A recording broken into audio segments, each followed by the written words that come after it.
అనిరుద్ధాయ నమః. సాక్షాత్తు శ్రీహరియే లోకాలను రక్షించటం కోసం ఈ పృథువు రూపంలో అవతరించాడు. ఆయనను ఆశ్రయించి ఉన్నది అయినటువంటి లక్ష్మీదేవి ఎప్పుడూ కూడా ఆయనను విడిచి ఉండదు. విప్రులు ఆ పృథువును స్తుతించారు.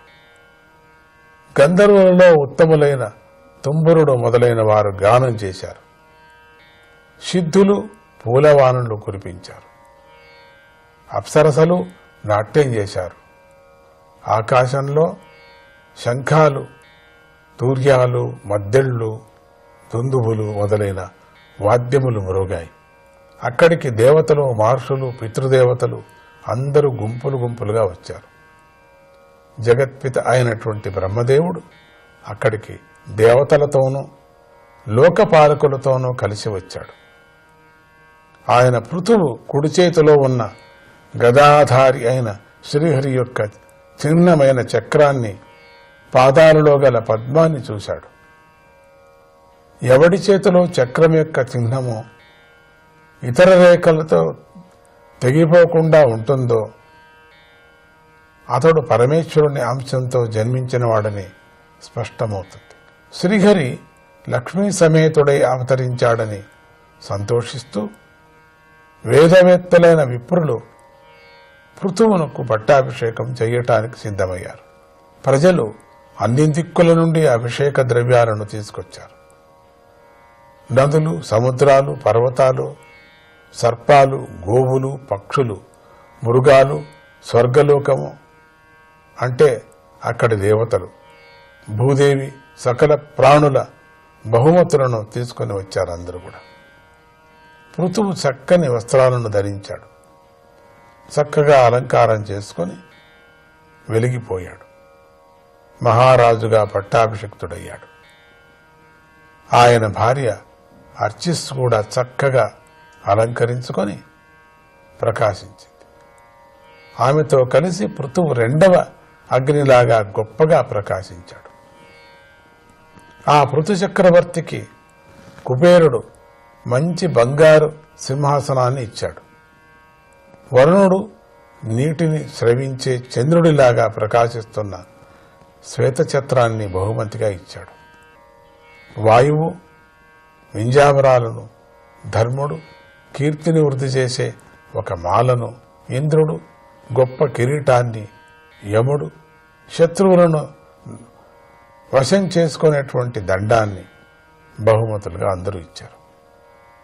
బ్రహ్మదేవుడు వేదరూపమైన కవచాన్ని, సరస్వతీదేవి ఉత్తమమైన హారాన్ని, శ్రీహరి సుదర్శన చక్రాన్ని, లక్ష్మీదేవి ఎప్పటికీ తిరిగిపోని సంపదను పృథువుకు ఇచ్చారు. రుద్రుడు పృథు మహారాజుకు ఒక కత్తినిచ్చాడు. ఆ కత్తి వరకు చంద్రబింబంలాగా ఉన్న 10 బుడిసెలు ఉన్నాయి. డాలుకు 100 బుడిసెలు ఉన్నాయి. చంద్రుడు ఆయనకు అలసిపోని మరణం లేని గుర్రాలను ఇచ్చాడు. త్వష్ట అందమైన రథాన్ని ఇచ్చాడు. అగ్నిదేవుడు మేక కొమ్ముతోనూ గోవు కొమ్ముతోనూ చేసిన ఒక ధనస్సును ఇచ్చాడు. సూర్యుడు కిరణాల్లాగా వేగంగా దూసుకుపోయే బాణాలను, భూదేవి ఎక్కడికైనా క్షణకాలంలో తీసుకువెళ్లగల శక్తిగల పాదుకలను ఇచ్చింది. సర్గాది దేవత నిత్యము వికసించి ఉండే సుగంధంతో ఉన్నటువంటి పుష్పమాలను ఇచ్చారు. ఆకాశంలో సంచారం చేసే గంధర్వులు మొదలైన వారు పృథు చక్రవర్తికి నాట్యములోనూ, సంగీతములోనూ, వాద్యాలు వాయించటంలోనూ మంచి ప్రావీణ్యాన్ని ఇచ్చారు. అంతర్ధానమయ్యే శక్తిని కూడా వారు పృథువుకు అనుగ్రహించారు. మహర్షులు ఆయనకు అమోఘమైన ఆశీస్సులను ఇచ్చారు. సముద్రుడు శంఖాన్ని కానుకగా ఇచ్చాడు. సముద్రాలు, పర్వతాలు, నదులు పృథురాజు యొక్క రథం తమ గుండా నిరాటంకంగా వెళ్లగలిగేటట్లుగా ఆయనకు తమంత తామే వరమిచ్చారు. అనంతరం పురాణ గాథలు తెలిసినటువంటి సూతుడు, రాజుగారి వంశవృక్షం గురించి తెలిసిన మాగధుడు సందర్భానికి తగినట్లుగా తెలివిగా మాట్లాడే వందులు పృథువును స్తుతించటానికి ఉపక్రమించారు. వాళ్ళందరూ కూడా వారు స్తుతిని ప్రారంభిస్తూ ఉండటాన్ని వేనపుత్రుడైన పృథువు గమనించాడు. వెంటనే చిరునవ్వు నవ్వుతూ వారిని ఉద్దేశించి మేఘధ్వని లాంటి గంభీరమైన వాక్కుతో ఇలా అన్నాడు: ఓ సూత, మగధుల, ఓ వంది జనుమ, నా గుణాలు ఇంకా లోకంలో వెల్లడి కాలేదు. అటువంటి స్థితిలో నన్ను స్తుతించటానికి మీకిప్పుడు విషయం ఏముంది? ఏ విషయం ఆధారంగా నన్ను స్తుతిస్తారు? కనుక మీరు నన్ను స్తుతించవద్దు. నన్ను స్తుతించటం ద్వారా మీ వాక్కులు వ్యర్థం కాకూడదు. మీ వాక్కులు తీయనైనవి. మీరు మరొక సమయంలో నేను లేనప్పుడు నా కీర్తిని అధికంగా గానం చేయవచ్చు. సత్యుత్తమ శ్లోక గుణానువాదే జుగుప్సితం స్తవయంతి సభ్యాః. పవిత్రమైన కీర్తిగల శ్రీహరి గుణగానం ఉండగా సత్పురుషులు అల్పమానవుణ్ణి స్తుతించరు. కనుక మీరు నన్ను కీర్తించటం మాని శ్రీహరిని కీర్తించండి.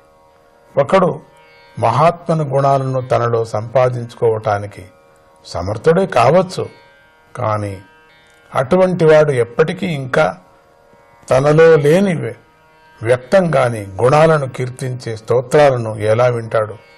ఇతరులను స్తుతించమని ఎలా ప్రోత్సహిస్తాడు? కనుక అలా చేయవద్దు. కష్టపడి ఉంటే కనుక ఈ గుణాలు వీడికి వచ్చి ఉండేవి కదా అని స్తుతించుకునే వాడిని నిందిస్తారు, అవహేళన చేస్తారు. లేని పొగడ్తలను వినటంలో ఆసక్తి కలిగిన మందబుద్ధి అయిన అతడు జనులు చేసే ఈ అవహేళనను కూడా తెలుసుకోలేకపోతాడు. వినయవంతులు, ఔదార్యవంతులు తమ ద్వారా జరిగిన నింద్యమైన ఏదైనా కార్యం గురించి వినటానికి కూడా ఇష్టపడరు, ఏవగించుకుంటారు.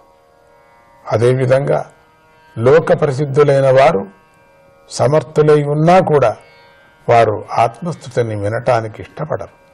ఓ సూత, నేను ఇంక నుంచి కర్మలు చేసి లోకంలో ప్రతిష్టను గణించలేదు కదా, కీర్తిని సంపాదించలేదు కదా, కనుక అవివేకి అయిన బాలుడిగా నా స్తుతిని నేనే ఎలా చేయించుకుంటాను అన్నాడు పృథు చక్రవర్తి. ఇంతటితో 4వ స్కందములోని 15వ అధ్యాయము సమాప్తమవుతున్నది. ఇక 16వ అధ్యాయం. ఈ అధ్యాయంలో మహర్షుల ఆదేశానుసారం వంది మాగధులు పత్ని సహితంగా పృథురాజునకు కీర్తించటం తెలుపబడింది. మైత్రేయ మహర్షి విదురుడితో ఇలా పలికాడు: పృథు మహారాజు పలికిన అమృతం వంటి మాటలను విన్న గాయకుల మనస్సుల సంతోషంతో నిండిపోయింది. అప్పుడు మహర్షులు ఆదేశించగా వారి ప్రోత్సాహంతో ఆ గాయకులు ఇలా స్తుతించారు: నాలం వయం తే మహిమానువర్ణనే యో దేవవర్యోవత తార మాయయా వేనాంగజాతస్య చ పౌరుషాణి తే వాచస్పతీనామపి బభ్రముర్దియః. అనిరుద్ధాయ నమః.